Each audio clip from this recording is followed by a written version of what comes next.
Hello and welcome to the Hope Hotline. I am so happy you're here with us, and I have a special guest, Lora Keller, and she is going to be here to answer all of our appraisal and real estate questions.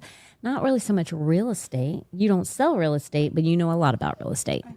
Yeah, so I'm excited. We're going to keep this. She's going to move forward so you can hear her, because listen, I have a feeling she talks like Vanessa, softly.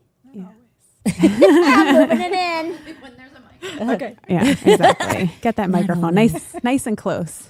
Yes. And then we'll be great. So before we get going, do you want to, we got some things to We have so celebrate? much. Yeah, we've got so much going on. So as you can see behind us, we got a birthday girl and she got a birthday present. Do you want to show them your birthday present? It is my Afro unicorn. Your Afro unicorn. We love it. It does not look like you. You wish. Yes. Yeah, I know it is kind of hard to see. So Listen. grab your crumble. Grab your crumble real quick. So it's cute. Oh, yeah, she's got her crumble cookie, because Yes. she's not really a cake person. Right. And then we've got... There we go. It is. And our little peanut gallery. We had to switch the hat over. It's Talia's birthday. Woo-hoo. Lots of birthdays in June. I know. Oh, I didn't show it to him yet. I gave you time. We got crumble for her instead of a birthday cake. She's not a today, cake person. So she's not. She's not. Yeah. Oh, Not a I'll be cupcake. right here. Yeah, just squeeze in. Okay, we're moving back I'm over. terrible with knowing which direction to go. Well, and that one's hard too because that mic's over there. You guys can... Like when you're looking at the thing, Yeah. this way, It's it's confusing. Yeah, it's as the all get out. opposite. Yeah, exactly. I don't like it. I can't do my hair. Like if I look at myself and I see a hair out of place, I want to fix it. But the problem is I always go to the wrong side. Yep. It's very annoying. Yep. Very. That's a little bit past my vision, so I'm. So you it's can't see blurred. squat? Yeah, a little Perfect. bit. Just not too much. Just look Yeah. at the camera. Yes. That's all I can tell Yes. you. Okay, I can do that. And Sarah's listening to us. Yes, she is. She's making sure. Thank you. I What are you love the checking, Sarah? backup. Making sure that it's coming through on And you the live stream. and you can't hear Sarah because I took her mic. I So know. I know. We got the mic down she's there. just making sure it's coming through on the Yeah. whatever. Yeah. Exactly. Okay, so Okay. let's do our things. Yeah. Okay. So if you guys are on Facebook, we got a few of you on there. So thank you for joining us today. I need you to like, share, and comment. And then, as always, head over to Rumble. Rumble was struggle bus last night, but guess what? It came back strong, and we are there now. So we got two of them, so you can pick which one. I'll delete one of them. And then if you are on YouTube, we need you to also hop over to Rumble, because you know what? We love Rumble, and we're going to support them. And if you are on Black Robe, you can stay. But if you're going to join the chat, you want to definitely come over to Rumble. We have our audio podcast that will go up later today. So if you want to listen to that or send it to somebody that doesn't always watch these things or isn't on social media or, just isn't great with their computer and you want to be able to just send them the audio podcast, you can send them over to Spotify or Apple Podcasts, whatever they listen to. And as always, we need you to send in your questions. So if you get more from today, if there's something that didn't make sense, please drop it in the chat. So we'll be on Rumble most of the time. I'll go between all of them, but if you have a question, just throw it in the live chat and we'll just start writing them down, see if we can kind of squeeze them in at some point. But if you have something else that comes on your mind, send them in to askhope@hopehotline.com. We've got our merch available, UBU t-shirt, our hat, our mug, and our cool spoon. And then tonight, we have our Dare to Be. And so that will be starting at 6:30 p.m. I have the video. Would you like me to roll it real quick? Hope, do you want me to roll the video real quick? I cannot hear a word you're saying. I do not have my ear and ears Okay, in. sorry. Do you want me to roll the video for Dare to Be? Oh, yeah. Please Yeah. run the video. Okay. I am super excited to invite you to Dare to Be on June 28th at 6:30 p.m. Come expecting if you are sick in your body, if you are needing guidance and direction from God, a renewing of your mind and encouragement. That night will be your night. It will be a time of worship, powerful teaching, the prophetic, and physical and spiritual healing. You won't leave the same way you came.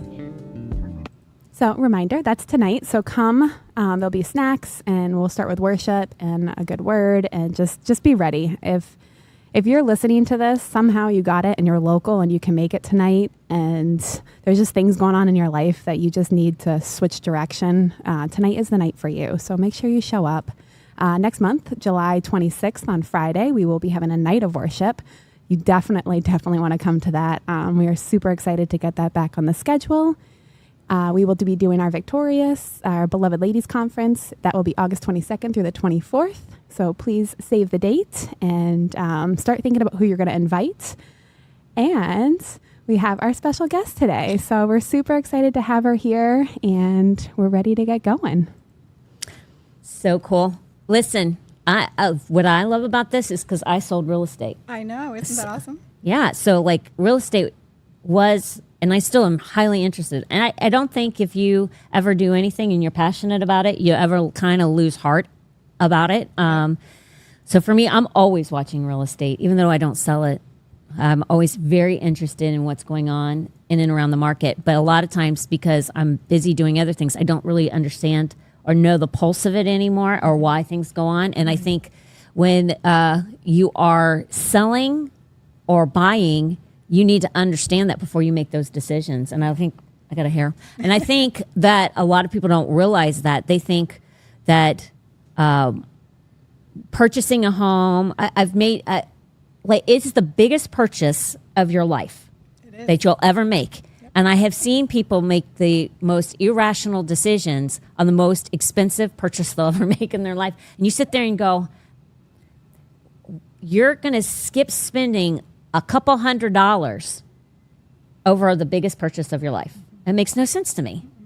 Like, or you don't understand why things the way they are, or like, the fluctuation of interest rates, following those to make a decision, and then you're going to time the market. Exactly. Like those, you should always be someone that is a well, let's see, how do I want to say this?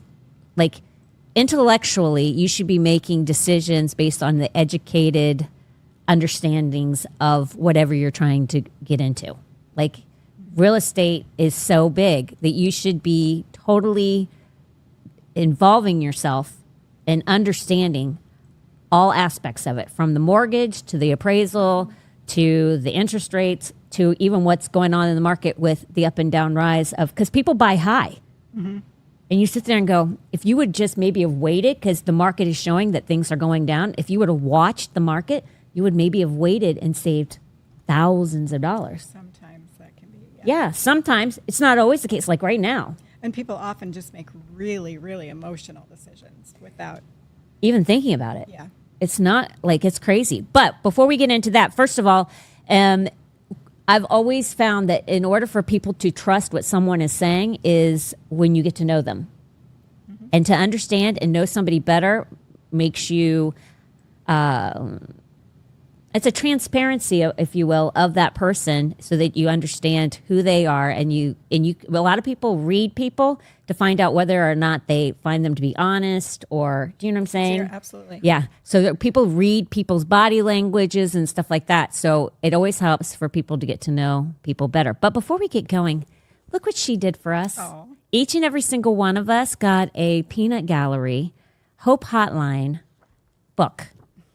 Like, it's a notebook for us to write in. How sweet is that? Can you guys? Each of us, it's personalized. Sarah, did you not see yours? No. She has one. It's over here. You have one. Aww. So Sarah has one too. Yeah. So Just thank you for that. Thank you for having me. Oh my gosh, it's such an honor and privilege. I think that it's like Natalie came on and it was so good for people. I can't tell you how many people told me I learned so much from having her be on here. So I feel like it'll be the same way here. But how did you come to live in Florida? What brought you here? And let's go from there. Let's start there. And then Laura, can you like touch your mouth to the mic almost, because Okay, Hope's sure, very yep. loud and you're a And you're little not. quiet. Yes. Yeah. Okay, so my dad moved to Florida ahead of me back in 1992. He had a muscular atrophy disease. And I wanted to be closer to him, but maybe more than that, my husband at the time, Yeah. he had just about graduated with a criminal justice degree in the city of Indianapolis and wanted to get on the police department. And because of affirmative action, he was having a tough time with that. Isn't that crazy? And my parents were telling us that that wouldn't be an issue in Sarasota County. Yeah, it's not. So we came down here, and sure enough, he didn't have any trouble getting on. You got hired right away. Yep. So your previous husband is a Sarasota County deputy, like my husband. Exactly. Isn't that awesome? Yep. Like-minded. Okay, go ahead. And he's a good guy. And he's a good guy. That's sweet that you can say that. Can you hear her? You're still a little quiet. Okay. That's why you Like, we, get like, closer eat and then it this doesn't thing. even matter. Okay. Yeah. Close enough. Eventually, you'll Yeah. be loud. You won't even care about it. But go ahead. In the Yeah. meantime. Yeah. Okay. So you moved to Florida. How did you start your appraisal business? Because were you doing appraisals up in Indianapolis? No, I was doing real estate sales in Indianapolis, working entirely too many hours with a young family. And I needed to slow down, and I just didn't really know what I was going to do. Uh-huh. And coming down here helped me kind of relax and try to figure out what that would be. And when I was buying a house, the appraiser came with her little kids to do the appraisal, and I thought, maybe I That's need to awesome. check into that. So I did. I checked into it, and although I didn't bring my kids on appraisals into their homes like she did, it was flexible. It was a really good option for me because I love the real estate, and to be able Yes. to transition into something where I can have a little more flexible schedule and not have to be available 24/7. It was Real estate's not like that, but appraisals are like that. right. Yeah. Yeah, and that's a beautiful thing. I loved real estate because I got to make my schedule, but I ended up, the more successful you are, the more hours you put in, and I found myself working like all the time. Me too. And in appraisals, you found yourself doing that too? Doing that in real estate. Oh, real estate Yeah. is so much like that. Yeah. So you got to really be, if you want to be successful, you got to make sure you got to count the cost. You do. Is it worth it? Or for me, like I'm never satisfied. I'm always like, there's always one more. There's one more. There's too. one more. And I was too young and immature, I mean, way too immature and stupid to be able to handle the kind of success that came with it. Yeah, because there's a lot of money.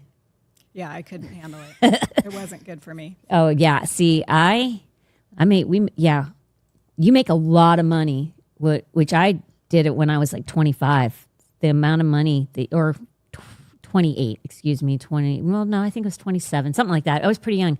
The amount of money you make is so insane. And they say the more money you make, the more it brings out the person you really are. Oh, I really? really didn't like the person that it was bringing out in me. I knew I needed to change something. Oh, wow. Really? That's interesting. Have you guys ever heard that before? Yes.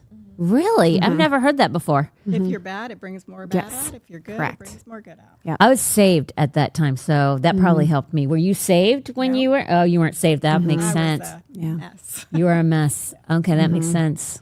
Yeah, because I was saved. So Yeah. I had Tom, and he Oh, was yeah. There you go. like he's. I would probably I never straight needed that anyway, for sure. but straight and narrow is always good. Oh yeah.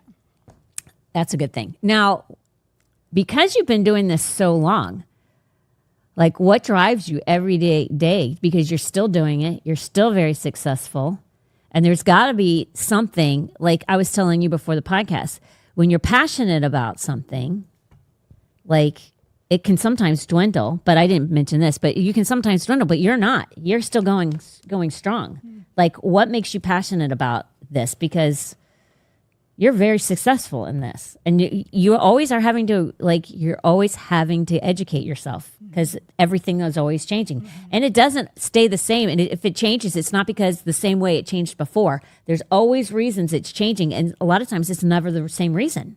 That's part of what I love about it. I love to learn, and I love that it's not always the same, and I love that it changes all the time. So I don't have to change careers to have something new. You know what Yeah. I mean? It's always something new, and I'm always learning and growing Yeah. from it, and I really enjoy that. But real estate, it is, in my opinion, the very best investment that anyone can make.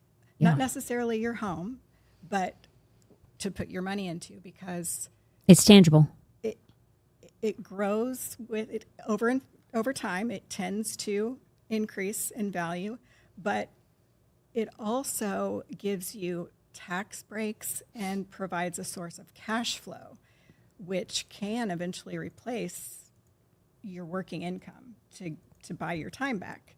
Yeah, that's true. And I think as much as we want to have gold and silver, I think we need to have cash flowing real estate because It never goes away. and it's for sure going to get paid off over time, and it's going to pay for itself. And there's just really no better way, in my opinion. But the only problem is the property tax. That's the killer with real estate. And that doesn't mean that you shouldn't own a lot of it. You should, but those are the things. It's just like gold and silver has their things that you have to think about. It But has to be cash flowing. You have to be able to run the numbers and make sure that it cash flows. Yeah. And that the rent's going to always cover the taxes and the expenses, definitely. yeah, but once you own it, you still have to think about the property taxes because, like, what a lot of people think is like for end times or prepping and things like that. They always think, well, this will be my thing. And the problem is which I don't understand, like why we have to pay property tax on something that we've already paid taxes for, which is ridiculous to me. Yep. But those are like gold has its negatives and silver, but you still should be always preparing for the future. And real estate, like that's how my parents, like my mom, she's of your same mindset, but she used to sell real estate too. She's like, I go for the tangible. And now she's living her retirement off of her properties that she owns. Yep. She lives way better. And they never did a pension, or they had 401s, but very small. They always were like, no, my retirement is in my property. I And they've believe that's done what I way believe better. Everybody should do. Yeah, they've done way better than any stock market. Yeah. Even when the market Goes down. dips, you buy that thing. Like they bought properties so long ago that they held on to for less than $50,000. They own them outright. And then if she sells one, it's like hundreds of thousands of dollars now. You're not going to get that in the stock market. I bought Not where my it's first secure. investment property in October of 2006, which was the highest our market went before the crash. So I bought it at the very worst time, and it wasn't worth what I spent on it for like 8 years or more. Yeah. But it always paid for itself. And since I never sold it, now it's paid off, worth a lot more. And it's hard to go wrong. It is hard to with go real wrong. estate, yeah. It is. Agreed. But people do it. They don't do their research up front. Will it pay for itself? Does it cash flow? What you kind of have to rent look, can I get do for the it? numbers, right? Yeah. You have But to. but when you did the numbers in 2006 in the balloon burst, like how does somebody figure that part out? Because you can't know that. I can't know that it's going to burst. Is that what you mean? Yeah, like no, everybody was suspecting at some Yeah. point. Yeah, I certainly It's gonna didn't pop. know that's what was getting ready to happen. No, I had no idea. There are some unknowns to things that you're just taking a gamble, but But because I guess I think maybe I had read a few books about investing. Buy real estate, just never sell it. Let it pay for itself. Let your tenants pay it off for you. And I just really believe that. Okay, so what? It's not, I can't go sell it for what I bought it for. I don't want to sell it. I want the cash flow, the long-term payoff of it. And thank goodness I had a little patience and was able to wait it out. yeah, because you're a lot of people like it's like the stock market. People invest in the stock market and they don't think that it's long term, and so when things go to the crapper, they're like freaking out. But you're like, sell when it's yeah, low, right? it's like this is long term. They're like, that was my long term. I don't have what it takes. Yeah. You better have fortitude, even in real estate. Yeah. So let me ask you this. What is going on with the market right now? Because we have like, it's pretty high. You would think that the market has slowed, but the prices are still climbing, right? Yep. And interest rates are climbing. Yep. And is that partly because of the COVID?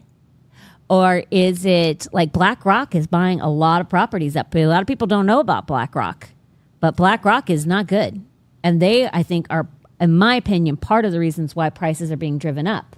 Correct? Or am I wrong? They definitely play a role in it. So what is BlackRock for people who don't know? They're huge. real estate company, I believe. They own tons of property. They're a huge company that owns lots of things, Yeah. and their hands are in a lot of places. And one of them is real estate investment. Right. Yeah. And they're buying up specifically like foreclosures and things like that. The banks are working directly with them, correct? A lot So- of them. Yeah. So they're all in cahoots together. It's kind of like the Bill Gates buying up all of the agricultural. So BlackRock is doing the same thing. And what people don't know is the people who own BlackRock are not good people. Yeah. It's a lot of foreign investors and things like that. It's not good. Yeah. But people don't understand what's going on in and around the world. So did COVID have something to do with it? It's all part of the same plan. Uh-huh. So yes, indirectly, as yes, in my opinion, because of COVID and all the money that has been printed and the crazy inflation that we have going on, and the de-dollarization Yeah. around the globe, not only people, but institutions like BlackRock and all kinds of institutions, they have to find a hard asset to put the money into.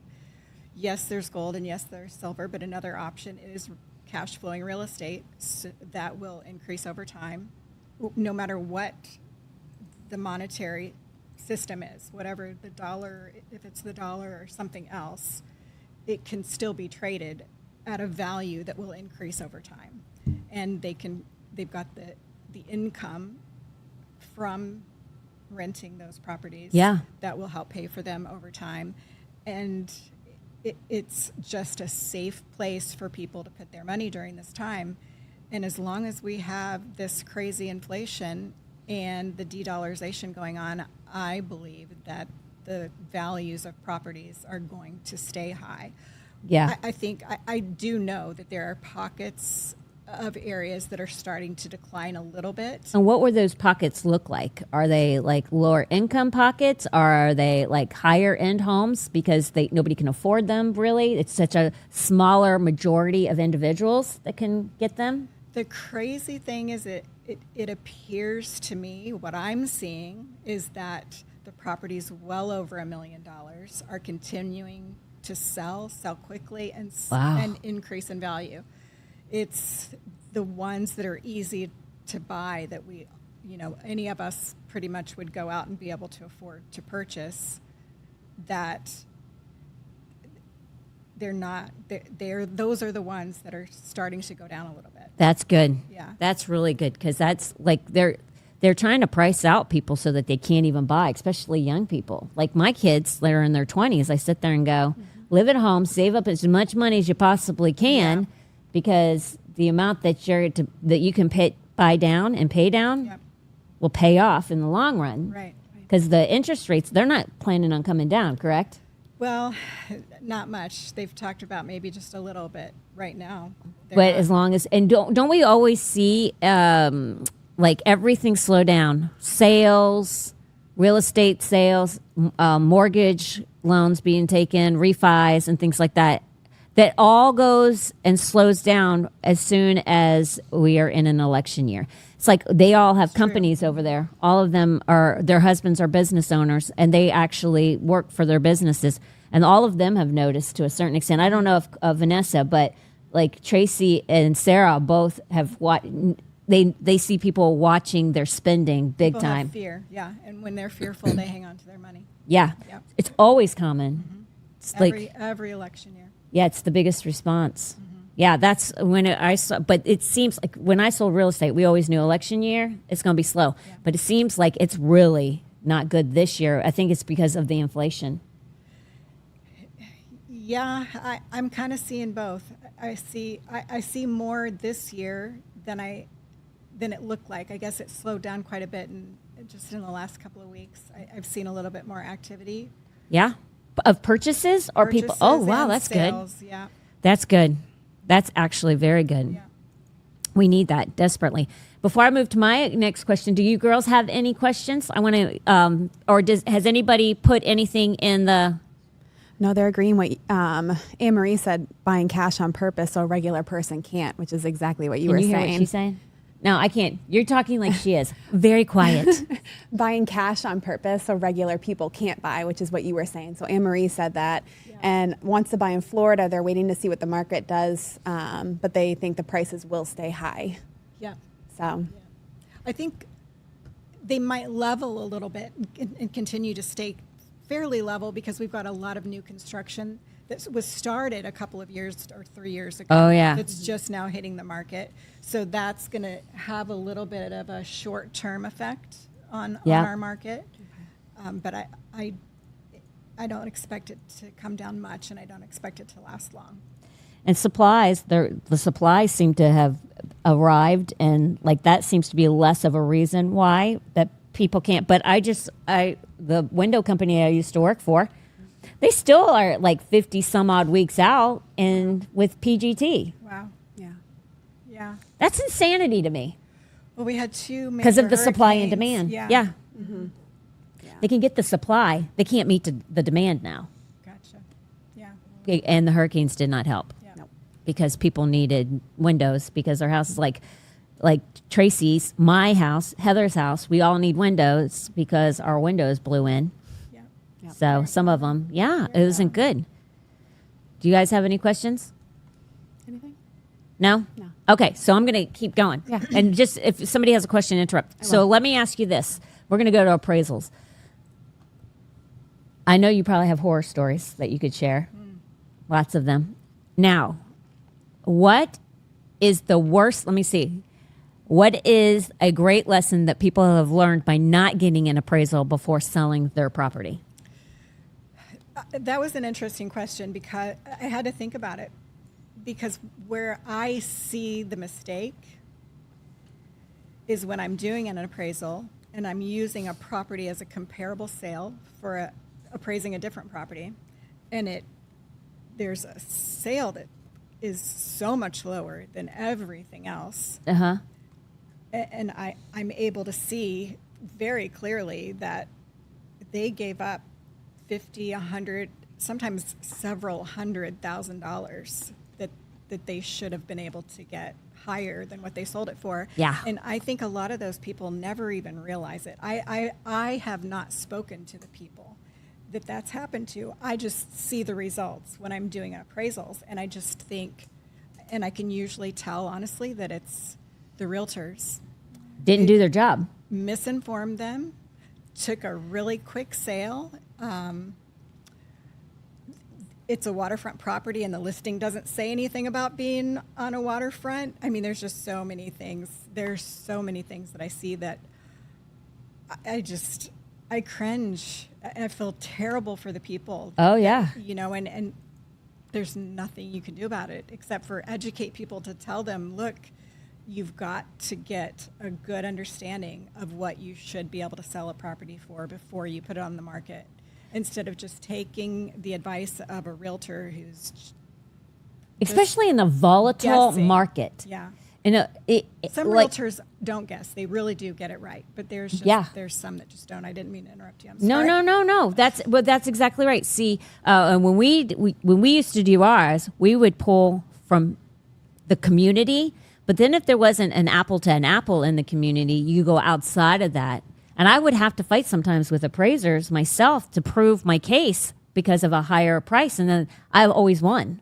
Yeah. Because You if have you the do your proof. homework, they're like, oh, wow, I didn't even know about this. So some appraisers are on it. And then some of them had to have some convincing too. But I will say when it's a volatile market, you really have to know that your realtor has gone the extra mile if you're not going to pay for an appraisal, which personally, I would pay for appraisal every time. It's like you're talking, how much is an average appraisal cost? And I'm not saying on a not a like a typical $1 million house, because Typical home. typical home, because everybody's homes are different. The appraisal price is not always consistent because of the size and Complexities. it totally changes everything. A full appraisal is usually about $450.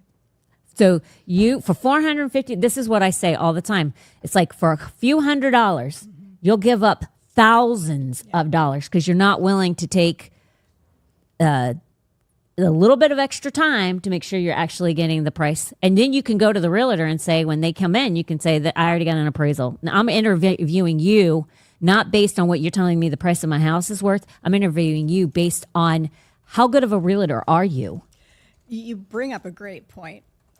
So many people will go with the realtor who tells them the highest price. That ain't accurate. And I think that's what's kind of conditioned a lot of realtors to give people prices that are higher than what's realistic. I call it buying someone's listing. Yeah. But then you just have to reduce it and you waste valuable You waste the time. And if the market's going down, you waste a ton of time and lose quite a bit of money because you're overpriced and nobody looks at the property. I think of a listing of somebody I know. They went with a realtor who told them it was really high, and I was trying to tell them you need to go with this other realtor because their price is right. You never buy a listing because all you're going to do is have egg on your face, and you're going to deal with a seller who's teed off every month. Why isn't it sold? I thought you said it was worth this. And they just get madder and madder. It's not worth it. No. And then you get a bad name because all the other realtors know that you bought that listing and they know that it's not the right price. But this person would have sold their house at a higher price than what they sold it for. But they wasted months listening to somebody who told them they could get more. And nobody would look at the house because they're like, I ain't wasting my time on that house. It ain't worth that. So they just kept going past it. And finally, when they did give it to the realtor we told them to, they lost thousands of dollars. I see it all the time. It's not worth it. No. Never, ever, ever let somebody talk you into something that just because it sounds good doesn't mean it's good. Get an appraisal. I mean, it's crazy to me that people don't. I agree with that. Yeah. But to me, it's like, it's a no-brainer. Yeah.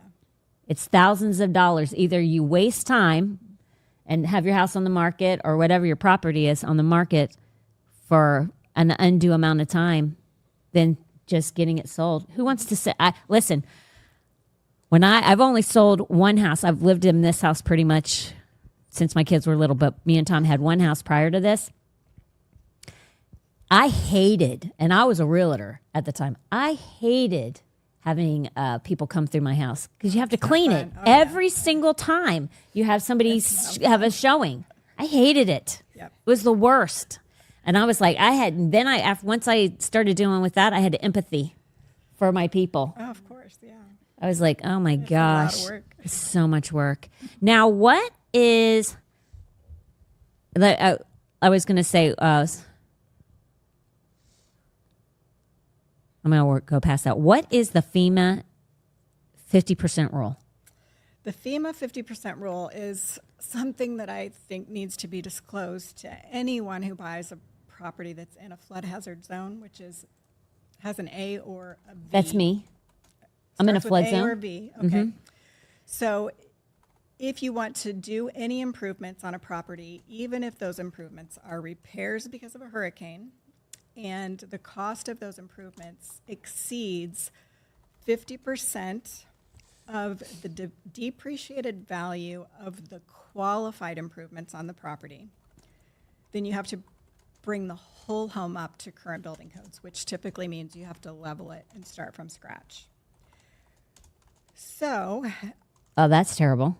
Yeah, and I can't tell you how many times I have been out to do an appraisal for the 50% rule, and these people had no idea. They bought the property, intended to renovate it. It was gutted. They intended to renovate it and sell it, and of course it looked like it would make them money when they did that. Come to find out, they couldn't do what they wanted to do because it was gutted. There wasn't enough value there to work with to do any improvements that were going to be less than 50% of the current value. And this is something. So now you have land that you can't. Oh my gosh! Do anything with it except for bulldoze it and start from scratch. And it doesn't have to be disclosed. Why it doesn't have to be disclosed to someone buying these properties, I have no idea. Because I know people who want to flip or do flip, And they look like terrific buys because you can buy the shell, and just. Do realtors, because I've never heard of this, do realtors not know this? Is this newer or what? No, most realtors don't know about it. I don't know why it's not taught more, disclosed every time a transaction happens with one of these properties. It should be. It really should be disclosed. But it's not. So there's no way to go back to these. I guess if it doesn't have to be disclosed, then there's no, these people have lost. This is part of their due diligence to learn what they need to learn about the property. And who would think they needed to go to the building department to find out if they can even get permits to do what they want to do? That's nuts because a lot of times people are buying these things for cash. Yeah. Like properties like that, they buy them for cash. They have to almost, yeah. And then they find out all of everything because usually you just redo the shell. Mm-hmm. But if you're in an A or a V, you have to use the 50% rule for FEMA. And the property, the only property, if you could have a pool, you could have seawalls and docks, but none of those things count. The only thing they can value is the house and anything attached to it, like a garage or a porch. So it has to just be those structures. The good thing is those scenarios are very rare. Thankfully, I haven't run into them very a lot. often. Yeah. Oh, that's good. I do a lot of these kinds of appraisals. Typically what happens is they want to put on an addition, or they've had damage from a hurricane and they have to repair the damage. And when they go to the building department to get the permits to do these things, they tell them it's over the 50% of the value that they have on their records for your improvements. But they almost always tell them pretty quickly to get an appraisal from a certified appraiser to have a 50% appraisal done. And once we do the appraisal and bring those numbers up to current market value, even with the depreciation, I would say over 95% of the time, they can do what it is they need to do. But as long as the property wasn't totally gutted. But the problem with that is now your property tax goes up. It does, yeah. So with a hurricane, the gifts keep you just keep getting one gift after another. Literally. Now, if it's your homestead, though, it can't go up more than 3% per year, right? I don't remember that. Is that true? 3%? Okay, good to know. As long as your home's homesteaded, your property taxes can't go up more than 3% per year. That's good to know. It is good to know. Because I didn't remember that. It's been a long time. Yeah. That's good to know. Okay, well, I guess the hits don't keep coming in. I mean, they do to a certain extent. It's just a pain in the butt. What's a step up in basis appraisal? What is that? So when a family member passes away, let's say they bought the property for $90,000 and today it's worth $300,000. Typically when that property is sold, they go by the dollar amount that it was purchased for, the difference between that and the new sale price, and those people have to pay capital gains taxes on that amount.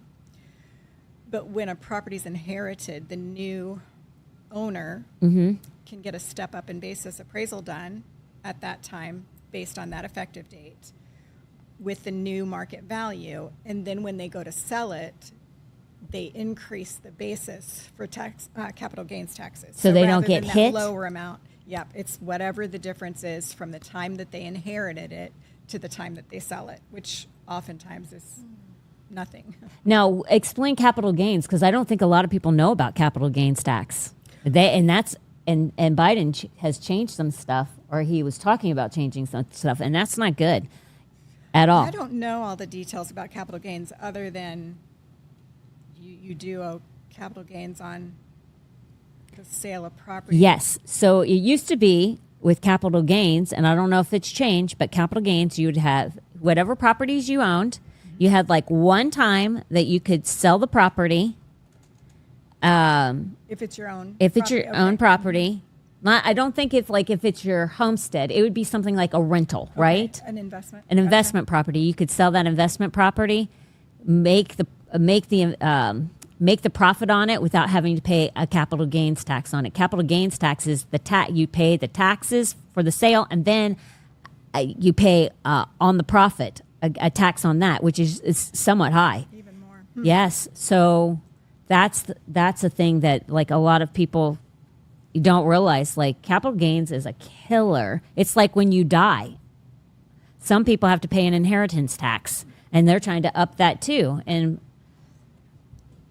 that's not good either. Like they get you coming and going. They just got their hands in your pocket left and right. Everywhere, yeah. It's crazy. So let me tell you this. So I know in my neighborhood, I had, I think it was my neighborhood. I remember the story, but I've heard more than this. But this one particular it was at the forefront of my mind. Some people got a property. They inherited, no, this is when I was selling real estate. They inherited a piece of property. One of the neighbors came to them and said, I'll buy the property, knew they were buying it for less than the value. But because these people lived out of state, they didn't know, and they trusted this neighbor. They sold the house for what the person told them it was worth. And they got taken for a lot of money. They lost a lot of money. That's very common. I do hear that happening a lot, and not just in those scenarios where it's someone's passed away and the neighbor wants to buy it, which is very, very common. Almost every time, it seems like I go to do an appraisal for a property that is involved in an estate where someone's recently passed away. The neighbors try and buy it. Said something about wanting to purchase it. But also, there is a whole industry of investors, they call themselves wholesalers, who are out looking for properties that maybe the yards are overgrown, kind of there's any indication at all that they're not being completely taken care of and somebody's not totally watching, and they offer them way less than market value to buy them, and people agree to it all the time. Because it's a quick sale, and for them, they're like, oh, I can just get it off my plate. When they could do a quick sale on the market and get cash, and it could be just about as quick for way more money. Yeah. I know somebody in my neighborhood, this is a different one. There was an older couple, they were in a retirement home, and one of my neighbors, such a scoundrel, he went to them and told them, now properties were selling for like $25,000 and up in our neighborhood. He went to them and told them that it was worth $15,000, and he got it from them for $15,000. So he made an automatic $10,000 just by lying to them. And they needed that money because they were in a retirement facility. Oh. I'm like, how do you put your head on the pillow at night knowing that that's what you did? But they were older, and so they didn't know, and who are they going to call? Right. Do you know what I'm saying? To have it appraised out, and nobody was really buying out there at the time, but the market had increased so much that even the value of the land, that just broke my heart for these older people. But you have to see it all the time. Yeah. So don't sell if you inherit something, don't do anything unless you get an appraiser to come out there and look at that property, or somebody could potentially take you. And there's a lot of realtors out there. Now, they have fiduciary duties, but not all of them live by them. That's sad to say. Very true. They do the same thing. Yep. They reach out and they'll say, hey, listen, I'm a realtor. I can sell this property quick for you. They're the one buying it with their investor friends. Mm-hmm. And they don't sell it for the right price. Yeah, I see that a lot. Can't believe sad. Everybody. It's bad. Mm-hmm. Very sad. So do you have any other, I'll go to my next question, then I'll ask you my last question. So,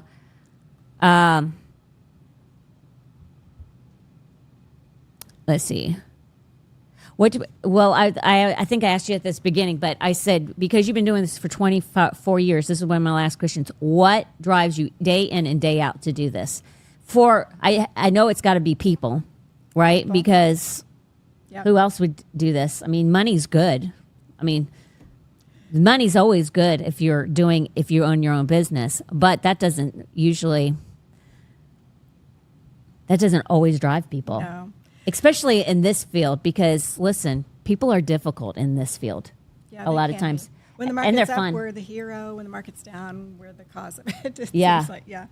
I do it to help people because I see What I just like say. we've been talking about. I see the mistakes. I see people losing tens of thousands, sometimes hundreds of thousands, oftentimes hundreds of thousands Isn't of that dollars. crazy? And yeah, it's not anything I can do to help keep that from happening. I want to. That's probably not my number one drive. I do enjoy helping people, but I just want to be productive. Yeah. Because you could retire. I could. Like, I tried. like, I can't. not that you, like, I think I'm older than you, but I'm just I don't saying think when so. you own your own company, I think I am, but I have proven this. Oh, you yeah, know, I have okay. proven. Like, I'm like, people are always like, no. I'm like, no, I'm telling you, I'm pretty sure. But even if not, we're pretty close in age, I would suspect. Yeah. But when you've owned your own business for this long, like Tom retired at 25 years, you could absolutely retire. You don't want to because why? I have to be productive. What's the verse? Work at everything as though you're working for the Lord. I mean, I want to do an excellent job at something. I love my business because I love the team that I have as well. I mean, they're depending on the company Yeah. continuing to be strong. And There's got to be something because of the favor of the Lord. When you're a believer, like the favor of the Lord, you know, you did this when you weren't saved, and you've done this saved, Yes. and obviously a tither. yes, that's probably one of my biggest motivations, to see my tithe increase all the time. Yeah. Yeah. Well, so have you seen the difference from paying tithe? Do you pay? Now this is a personal question. You don't have to ask.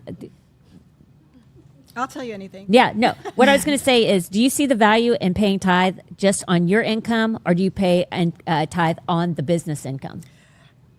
Until probably, I want to say just 4 or 5 months ago, I didn't tithe out of the appraisal business at all. Okay. I just tithed on my income. And that, when I started doing that many years ago, it was very clear that there's just something attached to it. Like Yeah. the Lord says, test me. And It works. I can't, I mean, it's his. I got to give it to him as soon as I get the money in my account, then I send the tithe. And I think I heard you guys, but specifically I remember Jonathan Shuttlesworth talking about tithing from your business. And once I started doing that, I mean, I really was early this year, I was thinking, this is an election year. It's so volatile. I don't know how we're going to be able to keep doing this. And I think that was about the time that I heard Jonathan talk about it again, because I've heard it many times. Yeah. I thought, okay, I'm going to start doing this. Every Saturday, I'm going to look at the account, and I'm going to pay a tithe out of it. And instantly, every time, the next Monday, there was a deposit that I wasn't expecting, that was due us. You Yeah. know, it wasn't something that wasn't due us, but the account would be higher than I expected it to be, more than covers payroll, and it's been like that ever since. Because you even hit, like, even in there were dry times in real estate. Yep. There's dry times in appraisals. Yep. Like, that's what I try and convince people all the time. It's when it's dry. Yeah. That's when you step it up. Oh, That's yeah. when you do it. That's when you're going to see God really show up. Yes. But a lot of people are so afraid to do that because even with their personal You have to have ties, the faith. You have to have that faith to be able to do it. you have to test them. Yep. It'll pay off though. It does. So you've noticed that when 4 or 5 months ago, you've noticed a difference in your business income just from tithing off of your business. Definitely. No So doubt. that goes to say, people, if you own a business, Yep. pay tithes on the business, Yep. especially in this market. Yep. And a lot of people would say, I don't know. You can. They think now's the time. They don't have it, but if you don't start giving some away, there's no seed to come back to you. So Yeah. you have to. It's just like the church. We weren't doing it for the church, and people had suggested it to us. But I remember when Tom made the decision, and then Tom told Jonathan, and Jonathan said to us, he's like, "Listen, I started doing this. I think he said it had only been 3 years for him when we decided we were going to. He's like, I started doing it too, but it's only been a short time, and I think he said it was 3 years. He's like, radically changed my ministry. Radically. He was like us. He was like, I didn't really even, it's a church. Right. Yeah, or his was like ministry. So, but he was like, I never even, we always gave, and he did too. We were always paying for people's things. We were always giving, but we were not tithing and giving. So we changed it. We upped it to the tithe, and we still do the giving. Radically changes everything. Oh yeah, definitely. So businesses, people think churches shouldn't do it, but churches do it. What they usually are is they're in their doctrine. So they're paying their doctrine or their, what is it? It's not their doctrine. That's not the right word. Their denomination. God bless you. They pay their denomination a tithe. Okay. Yeah. So it all trickles up to the top because they have overseers and underseers and whoever it is. But so they're paying for those people because there's like an upper, what do you call that, Vanessa, when people have, I've been with like Church of God, Assemblies of God.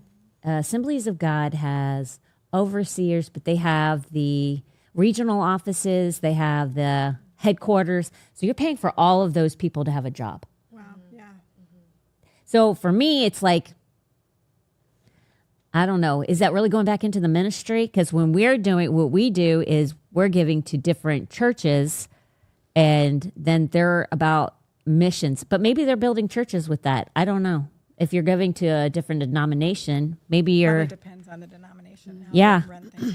I don't know, but a lot of them, they're helping start churches. So maybe that's a part of it. I don't know. But does anybody have any questions for us? Because if they don't, I'm going to go in another direction with her. Yeah, I have a question. And it's kind of more, I'm just curious because we own a leak detection company.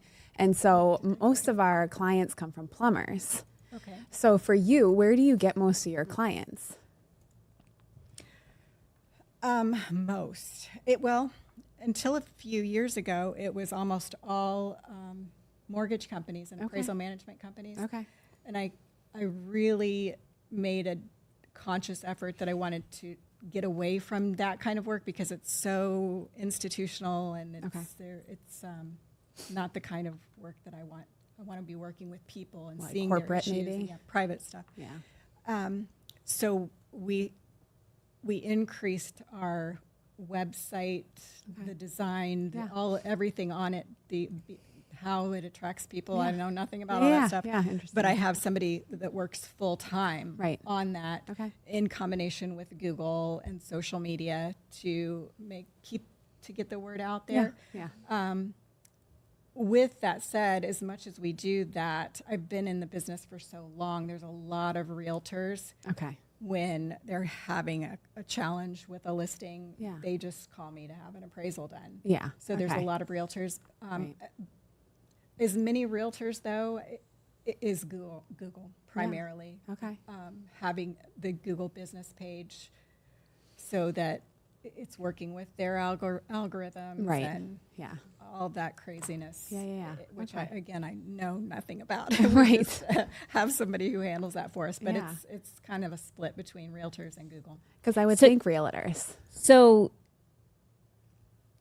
with your thing, is that how you do yours? Do you kind of do the algorithm, the Google thing? I mean, yeah, we have Google pages, but Google is so unreliable. Like our pages sometimes are down. Sometimes like we can't come up and search. Like we've had so many issues with Google, but we just build great relationship with plumbers, but property managers are another one. And so there's all these different avenues. Yeah. But I was curious why realtors wouldn't take advantage of you if like I'm coming and I'm buying a house and I'm like, I have a realtor and they're like, we have an appraisal done by a professional. Like we know this is the right price. Like I would feel more confident in my realtor. So why are they not using you? You know, that's a great question. There's a huge difference between the realtors who do use me or other appraisers and the ones who don't. The ones who do use me, they admit that there's just an element of the market and that they just can't pinpoint, and they don't. Right. They just want somebody who can come in and give them a really specific number, and they'll oftentimes, what they'll do is they'll say, if you'll pay for it, I'll credit it to you at closing. Oh, that's a great idea. It's such a small amount compared to the realtor's commission Yes, anyway. correct. And I've encouraged a lot of agents to do that, and Yeah. they seem to take advantage of it. Yeah. And they like that. And what seller wouldn't be willing to do that if they're going Right. to get it back once it sells anyway? Yeah. But also, it makes it look, for just from being a realtor, it makes you look so proactive. Yeah. Do you know what I'm saying? Yes. And that you actually care about that seller and making sure that seller gets the highest and best valued dollar, or not value dollar, but best dollar value for. I was right. I just messed up how I said it. Yeah, for their property. I mean. And realtors, you got to spend money to make money. Come on, I spent so much money, And you don't. It doesn't even really come out of your pocket. I mean, No. it's just a little bit off but your it's commission. but listen, it is a risk, because if you pay for that appraisal and the listing doesn't sell, but how much do we spend on marketing the property anyway? So if you sell it faster, that's less money that you've had to spend. Well, if the and if the agent's willing to refund it at closing, they don't have to pay for Right. it if it doesn't close. but it's a risk they though. do If close. you don't sell that property, you are at risk of losing the money because they've walked. Right. But Yes. you have a higher chance of it selling Exactly. and you getting your money if you have the appraisal, and you look really great to the seller. It's a great way I've found for agents to get great reviews. Oh, One that's of true my too. biggest fans is an agent who's just got the most flamboyant, fabulous personality. And she talks me up and talks me up and talks me up. And when I get there, I feel like there's no way I can live up to how much she's talked me up. But it sounds like every time I've given her an appraisal, they list it really close to the appraisal amount, and it sells pretty quickly. Sometimes it's sold slightly over because it seems to Competition. be such a great value. And those buyers post 5-star reviews on Google for her, and all her work comes from Google now because she's just Isn't that got crazy? so many Google reviews. Yeah. Right. To me, it seems like a no-brainer to have an appraisal. I just didn't even know. So it's good that you're like putting this out and I there. think that's probably part of it. I think some people don't know. Even some realtors, Right. even Yeah. don't think about it. I try to educate the brokers or the people who do the meetings. Right. I just can't get out and do enough of it. Yeah. Yeah. Yeah, we this is have helpful. we have a lot of realtors that come to the church, but there's a lot of people that sell their there's more people that sell the property that need to be educated instead of just trusting a realtor. Yeah. And there's really great realtors out there. Yeah. But then listen, I used to do I felt like over half the people that I worked with that were realtors, felt like I did half their job. Because they're lazy. They just want the money. And you end up doing both sides of the thing. And it If you is want it super to close, you frustrating. have to. Yeah, it was super frustrating. Yeah. So you just did it to get it done. Yeah. But is that any different than a lot of companies that have business? Sarah's shaking her head no, Absolutely because not. listen, it's true. Yeah. No. That's just the way it is. Yep. Yeah. But okay, we got 1 minute left. But don't tell the whole thing. I should have told you what I wanted you to tell. Uh-oh. But tell them podcasts work. What's that? Podcasts work. Oh, yes. Tell them how you found the church. Your husband found the church. Wasn't it through Tom's podcast? I thought you said. How did your husband find the church? I don't think I've told you this story, so you might be thinking about maybe. somebody else. But I can tell it. Yeah, please do. Tell the parts you want to tell. I'll just tell it. My husband and I were No, we were divorced. So we divorced. We were divorced for about 5 years, and went back and forth and back and forth and back and forth. But during this time, we had been separated for, I want to say maybe 6 months or so, and at the gym, a young man at the gym told him, I think you'd like my pastor. I think you'd like my church. You should come to my church. Isn't that interesting? And he told him this about part I it. didn't know. He told him about it, and I think he just kind of blew it off.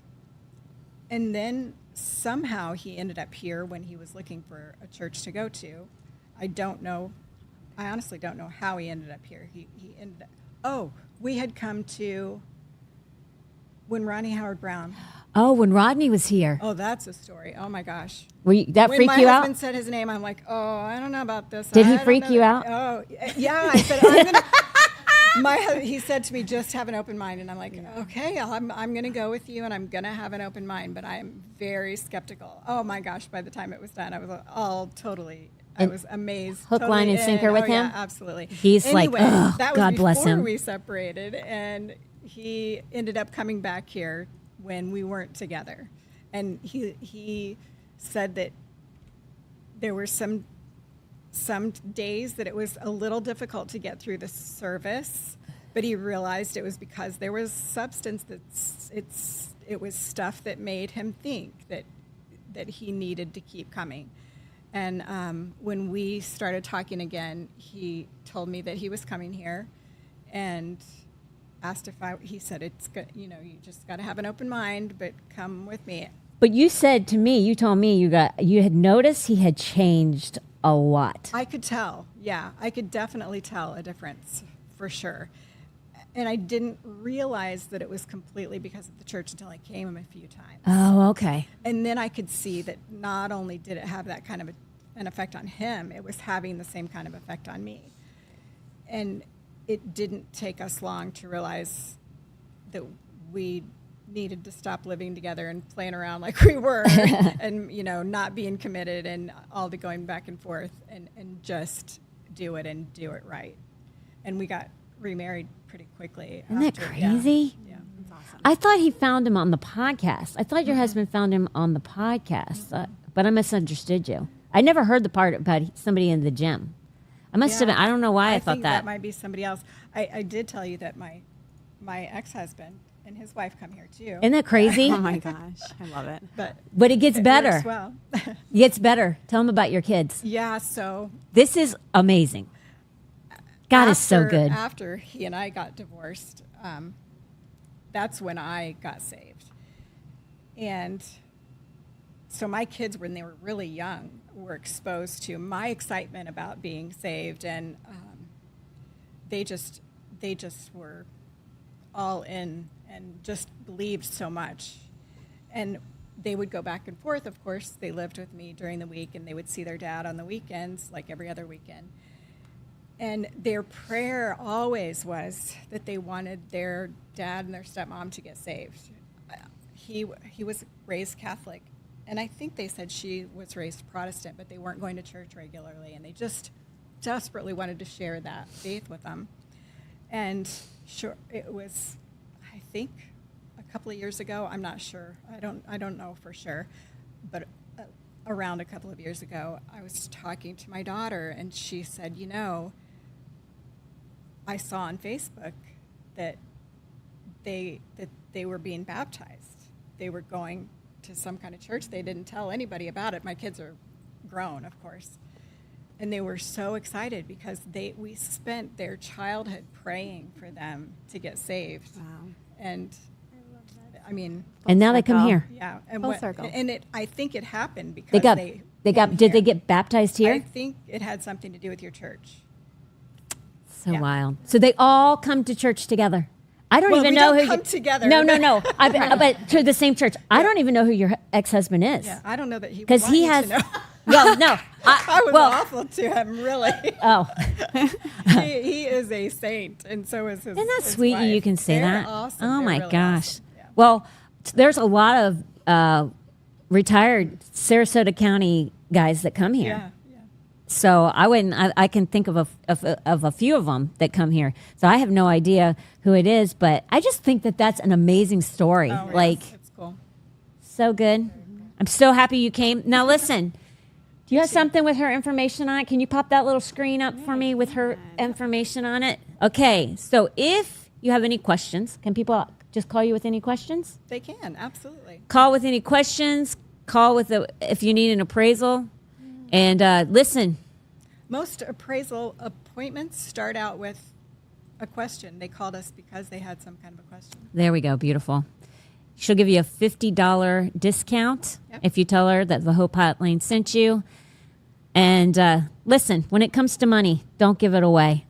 Yeah, Seriously, please. don't give it away. Get every dime that is rightfully yours and get an appraisal. So that's it. Thank you so much for joining us today. Thank you for our gifts. You guys are awesome. Yeah, thank you. Talia, Love what you're doing. girl, I've known you since you were not even 6 months old. It's a long time. It's a long time. I'm not in the picture. There you go. Yeah, move over. I've known you. Hold on. I'm going to borrow this one. There you go. I've known you since you were not even 6 months old. I've held you, and you were like the marshmallow man. When she was a baby, me and her mother, we touch her, and we're like, she feels like marshmallows. And she did, but she does not anymore. She's a grown woman. You're an adult, and you have blossomed into something beautiful. I'm glad that you are best friends with my kids. You're great. You guys are great together. You're our family to me. I love you dearly. And I know that God has got some amazing things in store for you. Like, sky's the limit, chick. Sky's the limit. You just keep chasing him and watch your dreams come true. And I love you. Everything that your hands are put to will be prospered, and you will be found with favor wherever you go. Amen. I love you. Thank you for joining us on the Hope Hotline today. Thank you for coming. Absolutely. So appreciate it. Yes. Listen, knowledge is power, people. And we can never have enough knowledge. Have a great weekend. See you on Sunday. And if you are a woman, I expect to see you tonight at Dare to Be. Thank you. Bye.